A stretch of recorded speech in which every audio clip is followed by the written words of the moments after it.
Hello everyone. તો હવે આપણે છે નવો ક્વેશ્ચન છે એક ભણશું. Question number 11, explain the ode. Ode છે શું છે તો કે ટાઈપ્સ ઓફ ઓડ. તો આ બે ક્વેશ્ચન છે, તમને બે રીતના પૂછે છે કે ઓડ એટલે તમે એક સિમ્પલ ભાષામાં કહી શકો ઉર્મી કાવ્ય. The ode is a special kind of lyric, અને ઓડ છે એક સ્પેશિયલ કાઇન્ડ ઓફ લિરિક છે, અને it is a more dignified, stately and elaborate than a simple lyric. કે ઇટ ઇઝ અ મોર ડિગ્નિફાઈડ, કે એ છે વધારે પડતા પ્રતિષ્ઠિત છે, અને સ્ટેટલી એટલે ઉચિત છે, અને ઇલેબરેટ એટલે વિસ્તૃત કરીને જોવા મળે તમને સિમ્પલ લિરિક કરતાં. અને it was originated in the ancient Greece, અને આ છે આનો ઓરિજિનેટેડ, આનો છે ઉદ્ભવ ક્યાંથી થયો છે તો કે એન્શિયન્ટ, જે પૌરાણિક ગ્રીસ છે એની અંદરથી. The first ode was written by the Greek poet Pindar, અને જે પહેલો ઓડ છે લખ્યો તો ગ્રીક પોએટ પિંડારે. અને later on the ode was practise with a certain changes by the Roman poet. અને લેટર ઓન પછી છે આ ઓડને શું કર્યું હતું કે practise with a certain changes, અને પછી એને થોડા ચેન્જીસ સાથે રોમન પોએટે લખવાનું શરૂ કર્યું હોરેન્સ નામના. The word ode has descended from the Greece word which means a song, અને આ છે વર્ડ ક્યાંથી ઉતરી આવ્યો છે તો ગ્રીક વર્ડ છે જે એનો મતલબ થાય છે સોંગ, ત્યાંથી છે આ ઉતરી આવ્યો છે. અને it was used by the Greeks for any kind of lyric verse, અને ગ્રીસની અંદર જે ગ્રીકવાળા હતા એ બધા છે કોઈ પણ કાઇન્ડ ઓફ વર્સ હોય, કોઈ પણ જે પ્રકારનો શ્લોક હોય એના માટે છે આને ઉપયોગ કરતા હતા. and the word was used by them for any kind of song sung, કે કોઈ પણ ગીત છે જે ગવાતું હોય with the musical instrument, the lyre, or to the accomplishment of some sort of dance, કે કોઈ પ્રકારનો ડાન્સ હોય અથવા તો કોઈ મ્યુઝિકલ ઇન્સ્ટ્રુમેન્ટ હોય જે વગાડી શકાય એવું હોય, એની માટે આ શબ્દનો છે ઉપયોગ કરવામાં આવતો હતો. અને જે કોઈ પણ સોંગ હોય જે ગવાતું હોય કોઈ મ્યુઝિકલ ઇન્સ્ટ્રુમેન્ટથી, અથવા તો કોઈની ઉપર સોર્ટ ઓફ ડાન્સ છે રજૂ કરવામાં આવતો હોય. તો આ છે ઓડ વિશે આટલું જોયું. નેક્સ્ટ આપણે આગળ જોઈએ તો હવે in English literature the term ode is used only for one kind of lyric verse, કે ઇંગ્લિશ લિટરેચરની વાત કરીએ તો જે ટર્મ છે આ શબ્દ છે ode is used only for one kind of lyric verse, એક પ્રકારના લિરિક માટે જ આ લિરિક વર્સ છે એ ઉપયોગ કરવામાં આવે છે. અને an English ode may be defined as a lyric poem of elaborated metrical structure, a salon in tone, and usually taking the form of address, very often to some abstractions or quality. કે an English ode may be defined as a lyric poem, કે જે English odd છે એને તમે કદાચ define કરી શકો લિરિક poem તરીકે. તો એ કેવી પાછી તો કે ઇલેબરેટ મેટ્રિકલ સ્ટ્રક્ચર, કે જેનું ઇલેબરેટ એટલે વિસ્તૃત હોય, અને જેનું સ્ટ્રક્ચર હોય કેવું હોય તો કે મેટ્રિકલ, તાલબદ્ધ રીતે ગોઠવેલું હોય. પછી સેલોમ એટલે તમે કહી શકો કે એકદમ પવિત્ર હોય. ઇન અ ટોનની અંદર વાત કરો તો એ પવિત્ર હોય. And usually taking the form of address, અને એ છે ફોર્મ ઓફ એડ્રેસ છે લઈ લેતું હોય. And very often to some abstraction or quality, કે એની અંદર તમને ઘણી વખત જોવા મળશે કંઈ અમૃત વિચારણા હોય એવી, અથવા તો કોઈ ક્વોલિટી એની અંદર તમને જોવા મળશે. અને admin ગુસી defines the ode as an strain of enthusiasm and exalted lyric verse, કે એડમંડ ગુસ છે એમને ડિફાઇન કર્યું છે ઓડને કેવી રીતના તો કે એક સ્ટ્રેન, એક તાણ છે એન્થુઝિયાઝમ, ઉત્સાહનું. પછી છે એક એક્ઝલ્ટેડ લિરિક વર્સ, કે એક્ઝલ્ટેડ લિરિક વર્સ એટલે ઉત્તમ પ્રકારનું હોય એવું. અને directed to the fix purpose, અને કેવું તો કે એને ડાયરેક્ટેડ એટલે એને છે દિશા બતાવી હોય, નોંધ્યું હોય, ટુ ફિક્સ પર્પઝ એક ચોક્કસ હેતુ માટે. And dealing a progressively with one dignified theme, અને શેની સાથે તાલ્લુક રાખતું હોય તો કે પ્રોગ્રેસિવલી, કે જે હંમેશા આગળ વધતું હોય, વિથ વન ડિગ્નિફાઈડ થીમ, કે એક પ્રતિષ્ઠિત જે થીમ હોય એની સાથે જોડાયેલું હોય.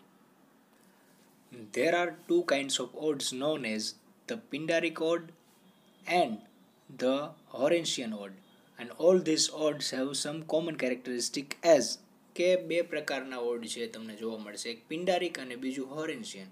તો આ બંને લિરિકની અંદર અમુક જે લાક્ષણિકતાઓ છે જે કોમન છે, જે નીચે આપણને બતાવી છે. તો એમાંની પહેલી લાક્ષણિકતા છે કે the ode is in the form of an address often to some abstraction. કે ઓડ છે કેવું તો કે ફોર્મ ઓફ એન એડ્રેસ, કોઈ એડ્રેસના ફોર્મની અંદર એ તમને જોવા મળશે.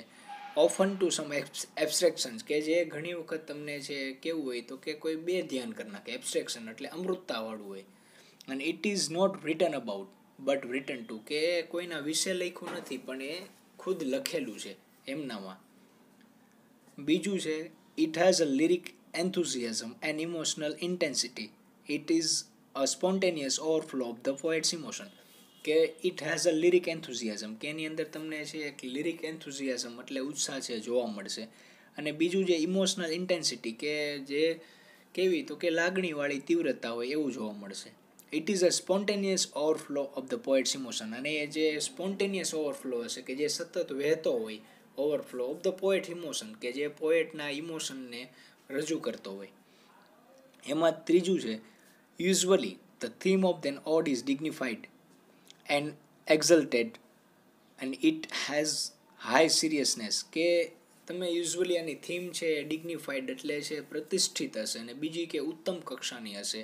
અને it has a high seriousness, અને એની અંદર તમને છે વધારે પડતી સિરિયસનેસ છે જોવા મળશે, ગંભીરપણું છે જોવા મળશે.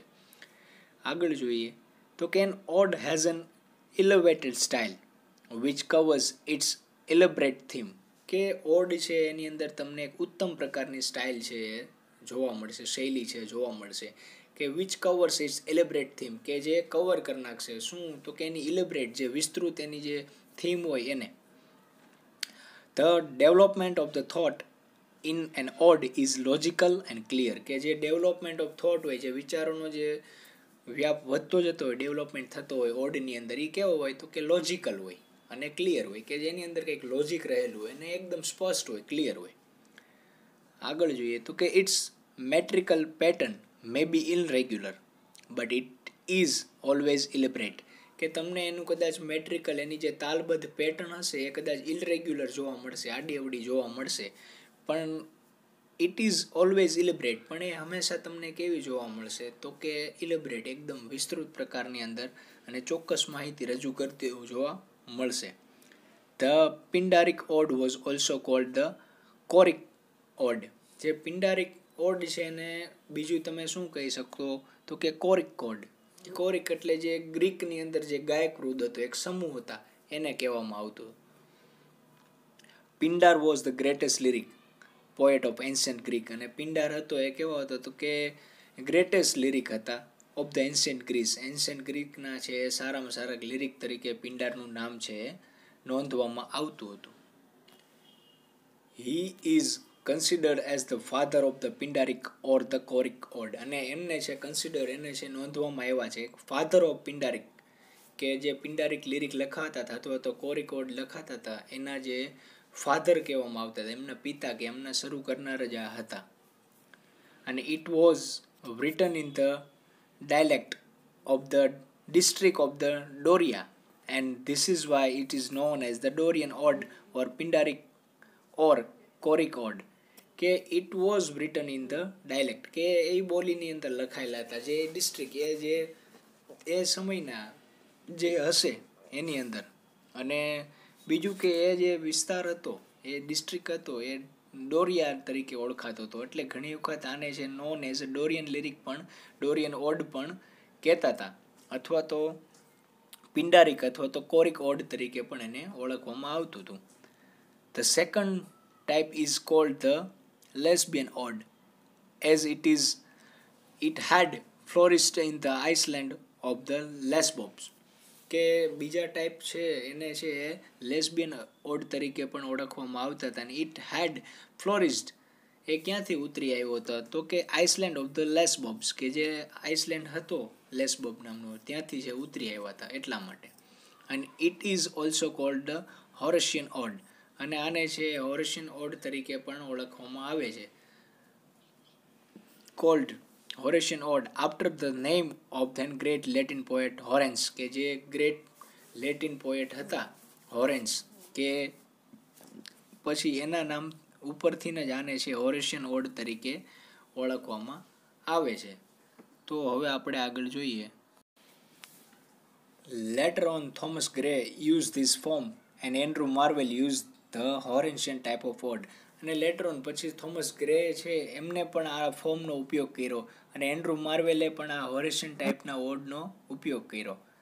અને but in English language odes were written very freely by the famous poets like Ben Jonson, John Milton, Thomas Gray, even Edmund Spenser, Collins, John Keats, P.B. Shelley and Lord Alfred Tennyson wrote a beautiful odes. After this ode became a very popular form of poetry.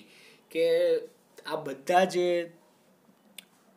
ધીમે ધીમે લખવાનું શરૂ કર્યું ઓડને English લેંગ્વેજની અંદર, કે એ પછી આ બધા પોએટે લખ્યું ને પછી એ ફ્રીલી લખતા હતા, એટલે એટલું લખ્યું કે ધીમે ધીમે ધીમે આ છે એ ફેમસ થઈ ગયું. અને આ જે એટલું બ્યુટિફુલ ઓડ્સ લખતા હતા, એટલી સુંદર રીતના લખતા હતા કે odd become a very popular form of poetry. કે પોએટ્રીનું ઓડ છે એક બહુ બ્યુટિફુલ ફોર્મ બનીને રહી ગયું અને વેરી પોપ્યુલર ફોર્મ કે જે બહુ પ્રકારનું ફેમસ થઈ ગયું. એટલા માટે છે આ પણ એક પોએટ્રીનું ફોર્મ તરીકે નોંધનીય છે. તો આપણે છે આ ઓડ વિશે ચર્ચા કરી. હવે આપણે આગળ નેક્સ્ટ ક્વેશ્ચન જોશું.